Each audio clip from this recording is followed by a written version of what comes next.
welcome to Spotlight on Connected to India. And I'm Vimala from Mediacorp Oli 968. And we have Nithiyia here with us. வணக்கம் நித்யா. வணக்கம், எப்படி இருக்கீங்களா? ரொம்ப ரொம்ப ரொம்ப நல்லா இருக்கேன். எனக்கு வந்து ஒரு பார்ட்னர் வேணும்னு ரொம்ப நாள் ஆசை எனக்கு. ஏன்னா ரொம்ப நாளாக வந்து நான் வந்து ஆண் படைப்பாளர் நிகழ்ச்சியாக படிச்சிருந்தேன்னா எனக்கு நல்ல ஒரு படைப்பாளர் கொடுங்கப்பா, அதுவும் பொண்ணு கொடுங்கப்பா அப்படின்னு கேட்டேன். ஆனா அவங்க ஒரு பெரிய அழகுராணி, ஒரு பெரிய கலைஞர், ஒரு திறமைசாலியை எனக்கு பார்ட்னரா கொடுத்துருக்காங்க. பாத்தீங்களா, வந்து அமைச்சிருக்காங்க பாத்தீங்களா. நான் தேடி வந்து வரோம். எப்படி விமலா, ஏதோ பிரியாணி வேணும்னு நினைக்கிறேன், அதனால தான் இப்படி புகழ்ந்து தள்ளுறீங்க. இருந்தாலும் அழகான ஒரு அறிமுகத்துக்கு ரொம்ப நன்றி விமலா. நிச்சயமா. இப்ப நித்யா வந்து ஒரு படைப்பாளரா, ஒரு கலைஞர், எனக்கு பல வருஷம் தெரியும். அவங்க ஒலியில வந்து படைப்பாளரா வர்றது வந்து இது முதல் தடவை இல்லை. 2013 நீங்க வந்து படைப்பாளரா இருந்தீங்க இல்லையா? 17ஆம் வருடம், 2017ஆம் வருடம்ல நான் வந்தேன். ஒரு 8 வாரத்துக்கு. அப்போ வந்து ரொம்ப முக்கியமான ஒரு கட்டம் வானொலிக்கு இல்லையா. ஆக அசத்தல் பாய்ஸ், நம்மளுடைய ஆனந்த் கருப்பை அவரோடையும் ஜேனேஷோடையும் படித்த ஒரு சின்ன அனுபவம் இருக்கு. சூப்பர். அப்ப எப்படி இருந்தது முதல்ல வானொலி அப்ப பேசின போது? முதல்ல காலையில் 4 மணிக்கு, விடிய காலை 4 மணிக்கு எழுந்திரிச்சு அந்த 6 மணிலேருந்து 10 மணிக்கு நிகழ்ச்சி செய்கிறது வந்து ரொம்ப சவால் மிக்க ஒரு விஷயம். அதுக்கு வந்து பெரிய நான் கைத்தட்டு கொடுக்கணும். அந்த நேரத்தில் நீங்களும் செஞ்சுருந்தீங்க, நீங்களும் காதரும் ரொம்ப வருஷமாக. அது ஒரு சவால். இன்னொன்று வந்து அதாவது வானொலிக்குன்னு அது ஒரு தனி பாணி இருக்கும், ஒரு தோணி இருக்கும், அப்புறம் மொழி வளம்லாம் வந்து சரியாக இருக்கணும். இப்போ தொலைக்காட்சியிலேருந்து அந்த காலகட்டத்தில் திடீர்னு கூப்பிட்டாங்களா, சரி 8 வாரம் தானே அப்படின்னு ரொம்ப மெத்தனை போக்காக இல்லாமல் அந்த 8 வாரத்தை நம்ம எப்படி வந்து பயன்படுத்தி நல்லா செய்யணும் அப்படிங்கிறது தான் என்னோட எண்ணத்துல இருந்தது. நல்லா செஞ்சிருந்தேன்னு நினைக்கிறேன். அதனால தான் திரும்ப கூப்பிட்டுருக்காங்க நினைக்கிறேன். ஒரு சின்ன இடைவெளிக்கு அப்புறமா திரும்ப வந்திருந்தாங்க நித்யா. ஏன் வந்து படைப்பாளர் ஆகணும், திரும்ப வரணும் அப்படின்னு ஆசைப்பட்டீங்க? எனக்கு வந்து முக்கியமாக என்னென்னா, எனக்கு சின்ன வயசுலேயே நான் வானொலி கேட்டு வளர்ந்துருக்கேன். என்னோட தமிழ் வந்து நல்லா இன்னும் சரளமாக பேசணுங்கிறதுக்காக என்னுடைய அப்பா அம்மா 2 பேருமே எப்போவுமே பின்னணியில் வானொலி ஒழித்து கொண்டே இருக்கும். ஒரு மொழி கற்றுக்கணுன்னா அது வந்து கேட்டு தான் கற்றுக்கணும்னு அப்படின்னு பெரியவங்க சொல்லி நான் கேட்டிருக்கேன். ஆக அப்படி தான் எனக்கு வந்து வானொலியும் இருந்திருக்கு. ஒலி 96.8 அப்போது வந்து இருந்தது. அதனால் இந்த மாதிரி ஒரு வானொலி நிலையத்தில் வேலை கிடைக்கணும், நல்ல வேலை செய்யணும். அது என்னென்னா, இந்த 8 வாரம் இருந்தது இல்லையா, அதுலேருந்து தான் எனக்கு வந்து தெரிஞ்சது நம்மளாலையும் முடியும், நம்மளாலையும் ஒரு வானொலி படைப்பாளராக இருக்க முடியும். எனக்கு வந்து அந்த வேலையில் இறங்கும் போது எவ்வளோ ஒரு இன்ட்ரெஸ்டோட, எவ்வளோ வந்து முழு மனதோடு நான் வேலை செஞ்சேன் அப்படிங்கிறது எனக்கே வந்து ஆச்சரியமாக இருந்தது. அதன் பிறகு தான் அந்த 8 வாரம் முடிந்த பிறகு நான் வானொலியில் வேலை செய்கிறதுக்கான ஒரு வாய்ப்பு நான் கேட்டேன்.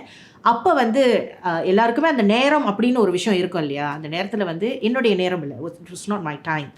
ஆக மறுபடியும் சென்ற வருடம் நவம்பர் மாதம் 2022ஆம் மாதம் திரும்ப வந்து ஆனந்த் வந்து கூப்பிட்டாரு. இந்த மாதிரி வரீங்களா, இந்த மாதிரி ஒரு இடம் இருக்குது, வந்து நீங்கள் சேர்ந்துக்குங்க. அப்போ கேட்கும்போது எனக்கு வந்து எனக்குள்ளே வந்து ஒரு சின்ன பயம் இருந்தது. ஏன்னா 2017ஆம் ஆண்டில் நித்யா சிங்கிள், கல்யாணம் ஆகலை, என்னன்னாலும் பண்ணலாம் சரியா. ஆனால் சென்ற வருடம் ஏற்கனவே வந்து ஒரு வயது பிள்ளைக்கு வந்து ஒரு அம்மா, சின்ன பிள்ளையை வச்சுக்கிட்டு நம்ம எப்படி வானொலி துறைக்கு வந்து ஊடகத்துறையில் வானொலி மட்டுமே வந்து வேலை கிடையாது. படைப்பாளர்கள் பல வேலைகள் நீங்களாம் செஞ்சுட்டு இருக்கீங்க, அதை நானும் பார்த்துட்டு இருக்கேன் கண் கூட. ஆக பிள்ளையை வச்சுக்கிட்டு எப்படி நம்ம வந்து இத்தனை விஷயத்த நம்ம செய்ய முடியும் அப்படிங்கிற எனக்குள்ளேயே வந்து ஒரு சந்தேகம் ஏற்பட்டது.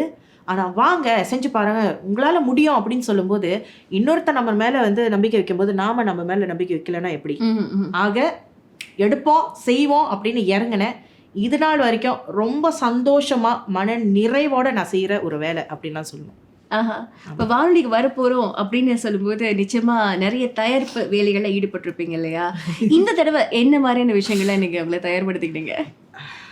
முதல்ல வந்து 6 வருட காலம் கடந்து வந்தது இல்லையா. 2017ஆம் ஆண்டுலேருந்து இந்த வருடம் வரைக்கும் பல மாற்றங்கள் வந்திருக்கு. தொழில்நுட்ப ரீதியாக மக்கள் என்ன வந்து விருப்பப்பட்டு கேட்குறாங்க, படைப்பு அந்த ஸ்டைல்னு சொல்லுவோம் இல்லையா, எல்லாமே மாறி இருக்கு. அதுக்கேற்ற மாதிரி நாம் எப்படி புது புது விஷயங்களை கொண்டு வரலாம் அப்படிங்கிறது தான் நான் வந்து அதற்கான முயற்சிகள் நான் எடுத்துகிட்டு இருந்தேன். அதுவும் வந்து வானொலியில் ஒவ்வொரு நாளும் நான் வந்து வானொலி கேட்குறதுனால எப்படி வந்து நீங்களாம் வந்து நீங்களாம் சொல்லவே வேணாம், இங்கே வந்து ஒரு பெஞ்ச் மார்க் செட் பண்ணி வச்சுட்டீங்க. நாம் வந்து அந்த நிலைக்கு நம்ம வரணும்.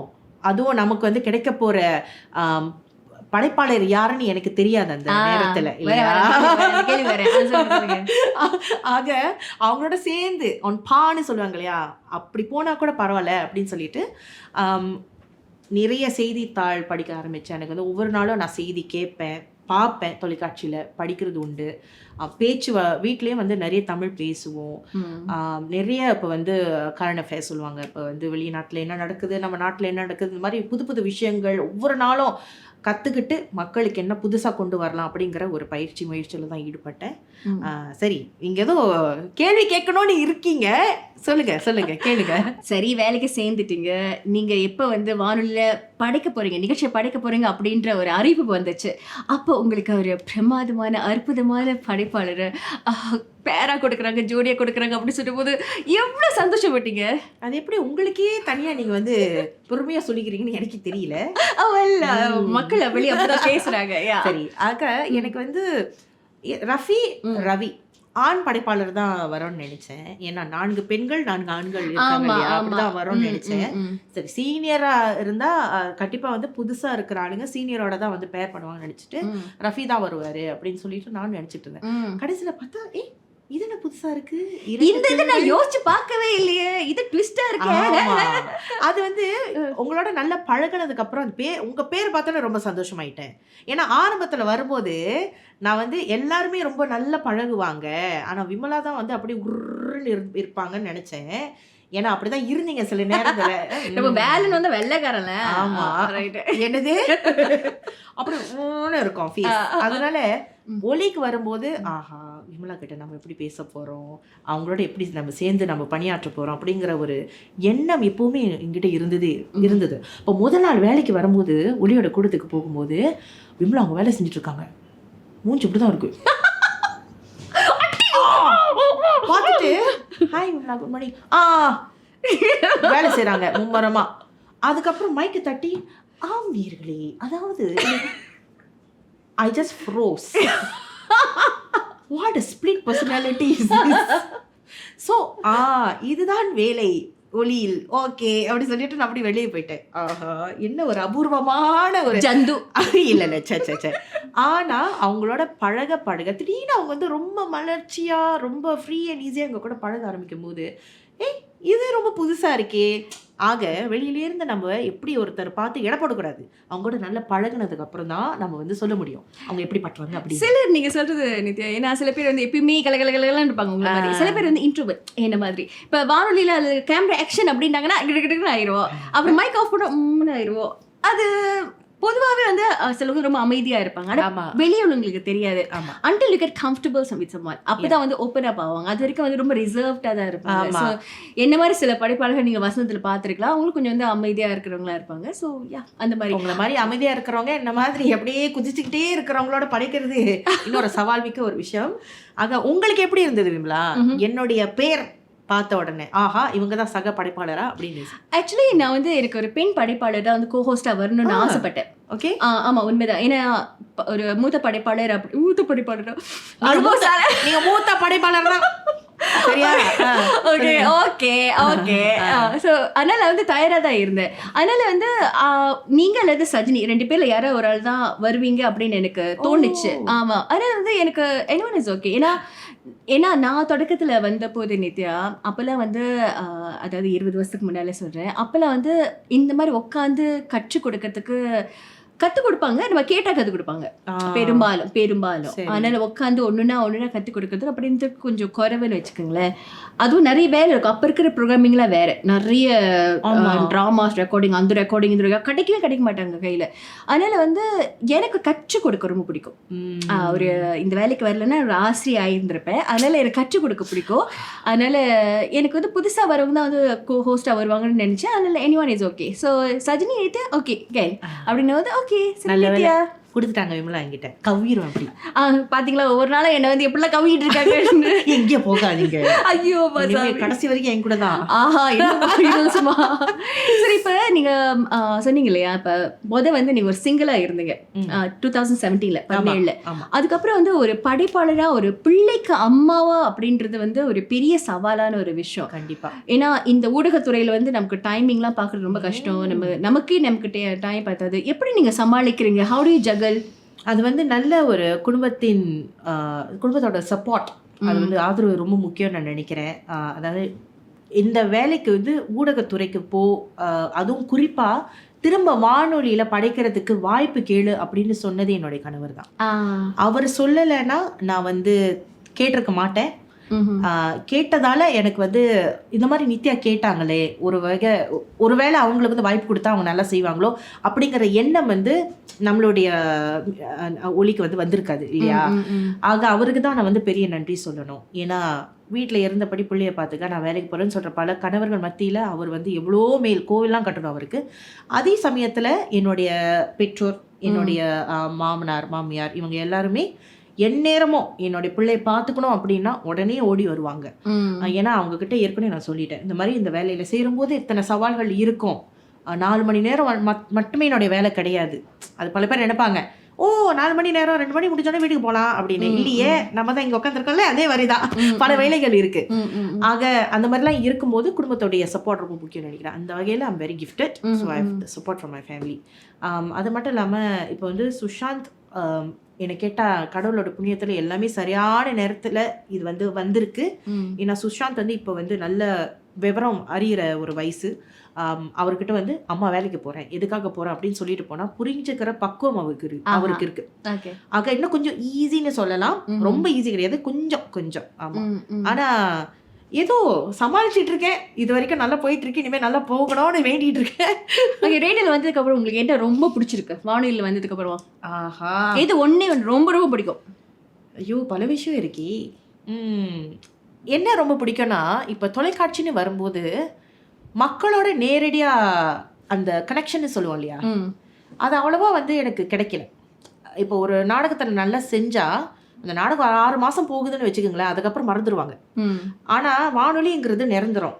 எப்போவுமே மக்களோட அந்த ஒரு நல்ல ஒரு தொடர்பு ஏற்படுத்தவும், மக்களுக்கு பிடிச்சதை வந்து பிடிச்ச கண்டென்ட், அந்த நல்ல நல்ல செய்திகள் இதெல்லாம் போடுறதுக்கும், மக்களுக்கு பிடிச்ச பாடெல்லாம் மக்கள் சொல்லும்போது ரொம்ப நல்லா இருக்கு உங்கள் பாடலாம், ரொம்ப நல்லா இருக்கும் உங்கள் படிப்புன்னு சொல்லும்போது மேலும் இன்னும் நல்லா செய்யணும் அப்படிங்கிற அந்த ஊக்குவிப்பு கொடுக்குது பார்த்தீங்களா. அங்கேருந்து எடுத்து விடுறாங்க கேள்வி. அதுதான் எனக்கு வந்து ரொம்ப பிடிச்சிருக்கு, அந்த connection with people. So I love that. That's what I love about this. Very good. எனக்கு அந்த ஆன்சர் ரொம்ப பிடிச்சிருக்கு. இப்போ முக்கியமான கேள்வி, if you want to choose between Vasantham and ஒலி, ஐயோ கடவுளே, தொலைக்காட்சி படைப்பாளரா வானொலி படைப்பாளரா? சொல்லு தாயி சொல்லு. ஒரு கண்ணு கமலா சொல்லலாம் போனது சொல்லு. ரொம்ப கஷ்டமான. பிறந்த வீடா இல்ல புகுந்த வீடா? வசந்தமா ஒலியா? 2ல 1 தான் எடுக்க முடியும். ஒலி.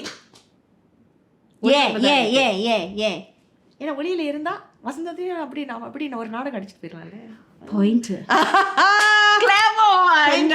தேங்க்யூ. பட்டுச்சிட்டு 10 வழி உங்களுக்கு. நன்றி, ரொம்ப நன்றி.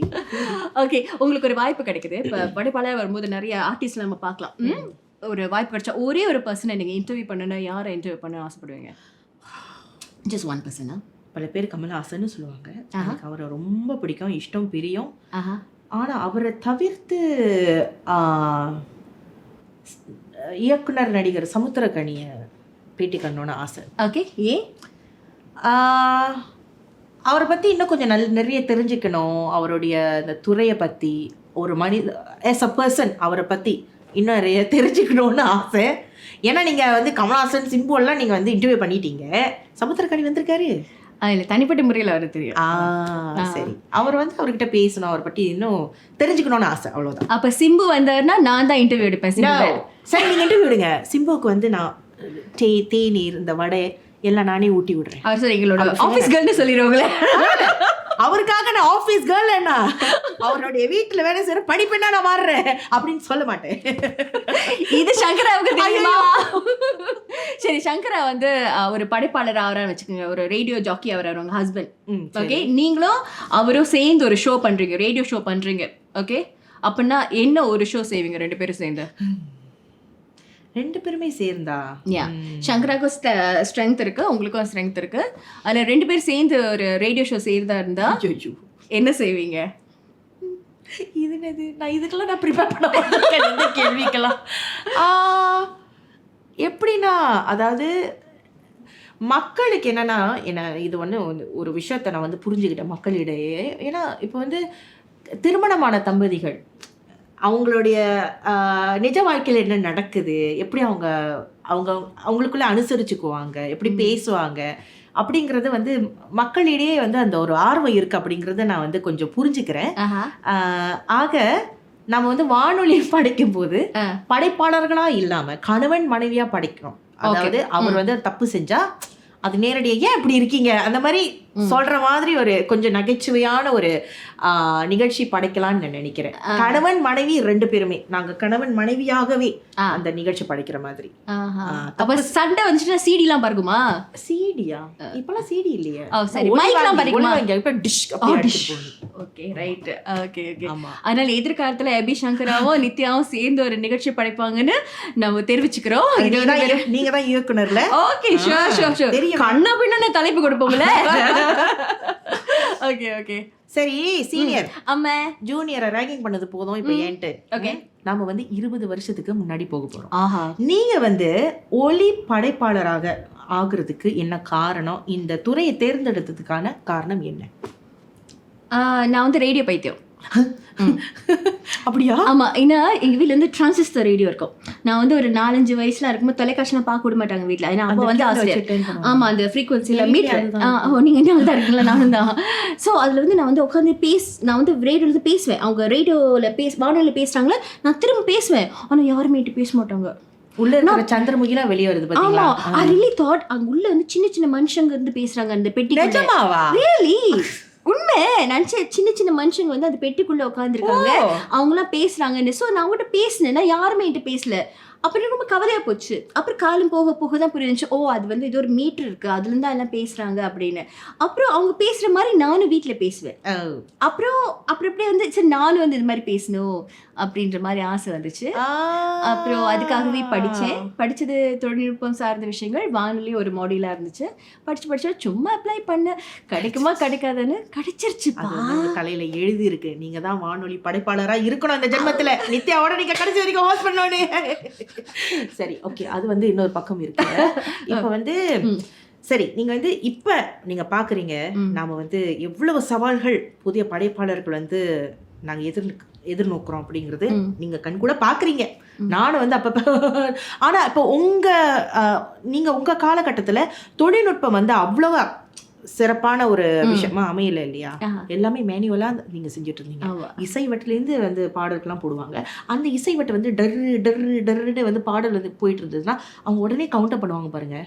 அதெல்லாம் வந்து நீங்களாம் தெய்வம், காலை காட்டுங்க தயவு செஞ்சு. எப்படி அதெல்லாம் நீங்க செஞ்சீங்க எனக்கு புரியல. அதுக்கு வந்து நித்யா நிறைய வந்து ப்ரெசன்ஸ் ஆஃப் மைண்ட் வேற இருக்கணும். ஏன்னா இப்போ வந்து நிறைய விஷயங்கள் தொழில்நுட்ப கை கொடுக்குது.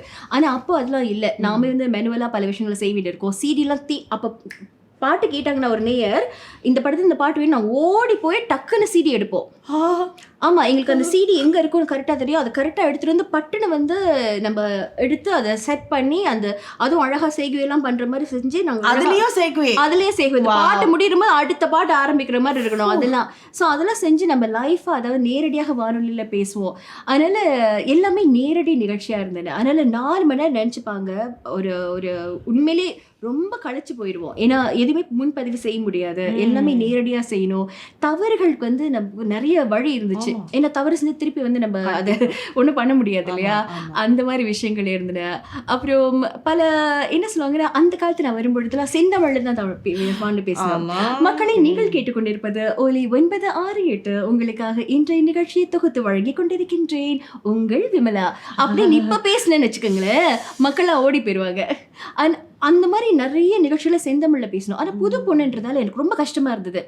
அதனால ரொம்ப அடிபட்டு அடி வாங்கி திட்டு வாங்கி அதுவும் அந்த நேரத்துல வந்து பிரேமா இருந்தாங்க, மீனாட்சி சபாபதி, பாமா, அவங்களாம் தமிழ் ஜாம்பவானுங்கள். அவங்களாம் வந்து ஆனா உண்மையிலே எல்லாரும் ரொம்ப உதவி செஞ்சாங்க. சீனியர்ஸ்லாம் ரொம்ப கண்டிப்பா. அதான் நீங்க இப்ப விமலா படைப்பாளரா இருக்கீங்க. அவங்களாம் கற்றுக் கொடுத்துதான் நம்ம வந்து இந்த அடுத்தடுத்த தலைமுறையினருக்கு நம்ம வந்து கற்றுக் கொடுக்குறோம். ஆனா உண்மையிலேயே அவங்க கற்றுக் கொடுத்தனால்தான் அதுவும் வந்து வானொலி மேலேயோ ஒலி மேலேயோ தீராத காதல். ரொம்ப பிடிக்கும் அந்த வேலை, ரொம்ப ரசிச்சு செய்வோம். ஏன்னா சில பேர் வந்து காலையில் எந்திரிச்சிட்டு ஐயோ இன்னைக்கு வேலைக்கு போகணுமா அப்படின்னு நினைப்பாங்க. ஆனா நாங்களாம் வந்து இன்னைக்கு போய் எப்படி நிகழ்ச்சி வித்தியாசமா படிக்கலாம். எனக்கு அப்படிதான் இருக்கு. ஏன்னா இது நாள் வரைக்கும் எத்தனையோ நிறுவனத்துல வேலை செஞ்சிருக்கேன். முதலாளிகள் பார்ப்பாங்க, எனக்கு அது கவலை கிடையாது. ஐயோ இன்னைக்கு வேலைக்கு போகணுமா அப்படின்னு ஒவ்வொரு நாளும் நினைச்சது உண்டு. ஆனா இந்த வானொலியில சேர்ந்த உடனே இன்னைக்கு நம்ம என்ன பேச போறோம், இன்னைக்கு நம்ம என்ன எப்படிப்பட்ட ஒரு நிகழ்ச்சி நம்ம கொடுக்க போறோம் அப்படிங்கிற ஒரு உத்வேகம் தான் இருந்துகிட்டே இருந்தது. ஆமா, அது மட்டும் இல்லாம மக்கள்கிட்ட பேசுறது, அப்புறம் பாடலாம் ஒலியேற்றுறது அது தனி சந்தோஷம். ஒரு பொழுதுபோக்குக்கு போனா சம்பளம் கொடுக்குறாங்களே அந்த மாதிரி. அதனால ஒரு மகிழ்ச்சியா அப்ப 20 வருஷம் ஆச்சா அப்படின்னு நினைச்சு பார்த்தா ஆச்சரியமா இருக்கு. வாவ் பார்த்தீங்களா? ஆமா ஆமா, நான்லாம் நிகழ்ச்சியெல்லாம் தூக்கி வளர்த்த பிள்ளைங்களா இப்போ வந்து இவ்வளவு பெருசா இருக்காங்க அப்படின்னு பாக்குறேன். நான் வந்து ஏற்கனவே வளர்ந்த பிள்ளை, இதுக்கு மேல நீங்க தூக்கி வளர்க்கணும்னா ரொம்ப கஷ்டம். ஆமா. விமலா, நீங்க பல பிரபலங்களை நீங்க பேட்டி கண்டிருப்பீங்க. யார் யாருன்னு வரிசையை சொல்லுங்க பாப்போம். நான் வேலைக்கு சேர்ந்த முதல் வாரமே சியா விக்ரம், சரி, கமலஹாசன், எஸ்.பி. பாலசுப்ரமணியம், கே.ஜே. யேசுதாஸ் அவர்கள், எஸ். ஜானகி அவர்கள், மலேசிய வாசுதேவன் அப்படின்னு அடிக்கிட்டு போல, ஐஸ்வர்யா ராய், ஷாருக் கான், அவங்களாம் வரமாட்டாங்களே. ஆமா, தமிழ் மட்டும் இல்லாம மற்ற கலைஞர்களே வந்து பேட்டி அப்படியே அடிக்கிட்டே போகல. ஏன்னா நிறைய பேர் அந்த காலத்துல சிங்கப்பூருக்கு நிறைய பேர் வந்தாங்க, ஒலிக்கு நிறைய பேர் வந்தாங்க. இப்போ கொஞ்சம் குறைஞ்சிருச்சுதான். ஆனாலும் தொடக்க காலத்துல புதிய பொண்ணு அவங்களெல்லாம் பெரிய பெரிய ஜாம்பவான்களெல்லாம் பேட்டி எடுக்கிறதுக்கும் அனுமதிச்சாங்களே, அதுக்கு ஒரு வாய்ப்பு கொடுத்த அன்றைய நம்முடைய தலைவர்களுக்கெல்லாம் ரொம்ப ரொம்ப நன்றி. ஏன்னா அந்த மாதிரி ஒரு அனுபவம் வந்து ஒரு ஒரு தெளிவான கேள்வி கேட்கணும். இந்த மாதிரியான சும்மா ஒரு கேட்காம ஒரு நல்ல ரிசர்ச் செஞ்சு, ஒரு ஆய்வு செஞ்சு, நல்ல அழகான கேள்விகள் எல்லாம் வந்து நம்ம தயார்படுத்தணும் அப்படின்ற ஒரு அனுபவத்தை கொடுத்தது. அதனாலதான் இப்ப ஒரு மரியாதையா இருக்கும். ஆமா, நமக்கு வந்து ஒரு பண்ணிட்டவா கமல்ஹாசன் இன்டர்வியூ பண்றோம் சின்ன வயசுலேயே அப்படின்லாம் வந்து நான் கமல்ஹாசன் அவர்கள் எல்லாம் இன்டர்வியூ பண்ணும்போது எனக்கு 22 வயசு.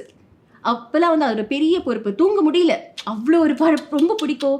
அதெல்லாம் வந்து பக்குவப்படுத்திருக்கு, ரொம்ப நல்லா இருந்தது. இருக்குது அதை பத்தி கேட்கும் போதே புள்ள இருக்குது. ஆமா விமலா, நீங்க வந்து பேட்டின்னு சொல்லும் போதே வந்ததே எனக்கு முதல் வாரத்திலேயே வந்து நடிகர் சதீஷ், நகைச்சுவை நடிகர் வந்து பேட்டி கண்டுறதுக்கான ஒரு வாய்ப்பு வந்தது. அதுக்கே எனக்கு வந்து நடுக்கமா இருந்தது. கமல்ஹாசன்லாம் வந்தா நான் அப்படியே அங்கேயே மயக்கம் போட்டு விழுந்துருவேன்னு நினைக்கிறேன். கவலைப்படாதீங்க, உங்களை நான் தேத்தி கொண்டு வந்துடுறேன். நிச்சயமா என்ன தேத்தி கொண்டு வந்துருவீங்கன்னு எனக்கு தெரியும் விமலா. ஏன்னா அப்படிப்பட்ட பயிற்சி தான் எனக்கு கொடுத்துட்டு இருக்கீங்க. ஏன்னா இப்போ நான் ஆரம்பித்த முதல் நாள்லேருந்து இப்போ வரைக்கும் எனக்கே தெரியுது எப்படிப்பட்ட வளர்ச்சி நான் கண்டிருக்கேன்னு. ரொம்ப பெரிய வளர்ச்சியாக இல்லாட்டியும் கூட எனக்கு இந்த சின்ன சின்ன ஒரு வெற்றி வந்து எனக்கே வந்து ஆச்சரியமாக இருக்குது. நம்மளால இவ்வளோ முடியுமா, செய்ய முடியுமா? ஏன்னா எனக்கு நான் என் மேலே அதிகமாக எனக்கு வந்து சந்தேகம் இருந்த நேரத்தில் நீங்கள் எப்போவுமே உன்னால் முடியும், நம்மளாம் செய்யலையா, ஒரு தவறு நடந்தால் அது வந்து ரொம்ப சுட்டி காட்டாமல் இதெல்லாம் நம்ம பண்ணியிருக்கோம், எப்படியோ பண்ணியிருக்கோம், அதெல்லாம் சமாளித்து வந்துடலாம், கவலைப்படாதுன்னு நீங்கள் சொல்லும்போது பாருங்களேன். ஏன்னா நான் ஏன் எப்படி சொல்கிறேன்னா, அதாவது சுட்டி காட்டுறதுக்குனே சில பேர் இருப்பாங்க, ஆனால் அது தட்டி கொடுத்து உன்னால் செய்ய முடியும் அப்படின்னு சொல்கிற சில பேரில் நீங்கள் வந்து ஒருத்தவங்க. அது வந்து எனக்கு வந்து படைப்பாளராக, சக படைப்பாளராக வந்தது வந்து எனக்கு ஒரு ரொம்ப பெரிய விஷயம். ஆக நான் வந்து படைப்பாளராக உருவெடுக்கும் போது விமலா எனக்கு எப்படிப்பட்ட ஒரு ஆதரவு வழங்கினாங்க, இது வந்து ஒரு விஷயம். ஆனால் பல முறையில் அவங்க வந்து ஆதரவு வழங்கியிருக்காங்க. எனக்கு வந்து படைப்பாளர்னு சொல்கிறதுக்கு பதிலாக எனக்கு வந்து நல்ல ஒரு தோழி, எனக்கு வந்து ஒரு அக்கா இல்லாத குறையை அவங்க வந்து தீர்த்து வச்சுருக்காங்க. வேலை மட்டும் இல்லாமல் வேறு வாழ்க்கையை பற்றின மற்ற விஷயங்கள், இந்த பர்சனலாக சில விஷயங்கள் வந்து அவங்களோட பகிர்ந்து கொள்கிற ஒரு நல்ல ஒரு உறவை அவங்க வந்து ஏற்படுத்தி கொடுத்துருக்காங்க அப்படின்னு நான் சொல்லணும். ஆக அந்த மாதிரி ஒரு உறவு இருக்கும்போது வேலை செய்கிறது வந்து ரொம்ப சுமூகமாக இருக்கும். நிச்சயமாக நமக்குள்ளே அந்த ஈகோ அப்படிங்கிற ஒரு வார்த்தை கிடையவே கிடையாது. தப்புனா தப்பு, அது மன்னிப்பு கேட்குறதுனா அது வந்து வயசு வித்தியாசம்லாம் பார்க்காம அவங்க மேலே தப்பு இருந்தால் உடனே வந்து சாரிம்மா அப்படின்லாம் கேட்டுருவாங்க. அவங்கக்கிட்ட கற்றுக்க வேண்டிய பல விஷயம் இருக்குது. She is really a very humble human being, I would say. Don't cry. Okay. So ஆக அவங்கக்கிட்ட வந்து மென்மேலும் பல விஷயங்கள் கற்றுக்கணுன்னு எனக்கு ஆசை. 5 மாதத்துலேயே பல விஷயத்த கற்றுக்கிட்டேன். அவங்கக்கிட்ட இருக்கிற நற்குணங்கள், பண்புகள், இப்போ நான் வந்து விமலா மாதிரி ஒரு 10 வருஷம் 15 வருஷம் கழித்து எப்படி இருக்கணும், பொறுமையாக புதிய படைப்பாளர்கள் வந்து அவங்களை எப்படி சொல்லிக் கொடுக்கணும் அப்படிங்கிற ஒரு நல்ல உதாரணத்தை எனக்கு காட்டியிருக்காங்க. ஆக தேங்க்யூ ஸோ மச் வி. Pleasure is mine. எனக்கு வந்து நான் வந்து நல்ல படைப்பாளராக ஆகணும், மென்மேலும் இன்னும் நல்ல சிறந்து விளங்கணும் இந்த துறையிலனா நீங்கள் எப்படிப்பட்ட அறிவுரை எனக்கு கூறுவீங்க சொல்லுங்கள். 2 அட்வைஸ் இருக்குது நித்யா, நான் வாழ்க்கையில் கற்றுக்கொண்டது கூட, அதனால் நான் உங்கள்கிட்ட சொல்கிறேன். ஒன்று வந்து ஒருத்தவங்க வந்து எப்படிப்பட்ட திறமைசாலியாகவும் இருக்கலாம், ஆனால் அவங்க சோம்பேறியாக இருந்தாங்கன்னா அடுத்தவங்க வந்து அவங்கள மிஞ்சிட்டு போயிடுவாங்க. ஹார்ட் ஒர்க்கிங், நல்ல கடின உழைப்பு உள்ளவங்க அந்த திறமைசாலியே மிஞ்சிட்டு போவாங்க. ஆக இந்த மாதிரி ஊடகத்துறையில் இருக்க சொல்ல எந்த துறையாக இருந்தாலும் நீங்கள் ஹார்ட் ஒர்க்கிங்காக இருந்தீங்கன்னா நீங்கள் கண்டிப்பாக அந்த துறையில் வெற்றி பெறலாம். அது வந்து ஒரு விஷயம். 2வது வந்து நானும் உங்கள் சின்ன வயசில் உங்களை மாதிரி இருக்கிற வயசில் ரொம்ப துடிப்பாக துருன்னு இருப்பேன். ஆனால் வயசு ஆக பக்குவம் வரும்பொழுது இந்த நிதானம் அமைதியாக வரும். சில விஷயங்கள் வந்து அப்போவே ரியாக்ட் பண்ணாம ஓகே இப்போ என்ன செய்யணும் அப்படின்னு கொஞ்சம் யோசிச்சு பார்த்துட்டு அந்த ஒரு நிதானம் வந்து ஒரு பக்கம் வந்து வயசு ஆக ஆக வரும். அது அனுபவத்துலேயும் வரக்கூடிய ஒரு விஷயம். ஸோ இதெல்லாம் இருந்துச்சுன்னா நீங்கள் இன்னும் சிறப்பான ஒருவராக இருந்து இன்னும் சிறப்பான படைப்பாளராக இருந்து அடுத்து வரக்கூடிய தலைமுறையினருக்கு நீங்கள் ஒரு நல்ல ஒரு எடுத்துக்காட்டாக இந்த பக்கம் உட்காந்து அவங்களுக்கு நீங்கள் பேட்டி கொடுப்பீங்க. ஆக கண்டிப்பாக எங்களோட நிகழ்ச்சியெலாம் வந்து கேட்க தவறாதீங்க மக்களே. ஒவ்வொரு நாளும் உங்களுக்காகவே ஒலி 9-6-8 காலை 10 மணி தொடக்கம் பிற்பால் 2 மணி வரை ஆனந்தம் ஆரம்பம். சரி, எப்போதுமே நம்மளுடைய நிகழ்ச்சியின் இறுதியில நம்ம பஞ்சு சொல்லுவோம். ஆமா, பஞ்சுக்கு நீங்க தயாரா? விமலா சிரிச்சாலே ஆனந்தம், நித்யா வந்தாலே ஆட்டம் ஆரம்பம். உங்க வாழ்க்கையில இருக்கும் பூகம்பம் அதையெல்லாம் சமாளிக்க ஒவ்வொரு நாளும் கேளுங்க ஆனந்தம் ஆரம்பம்.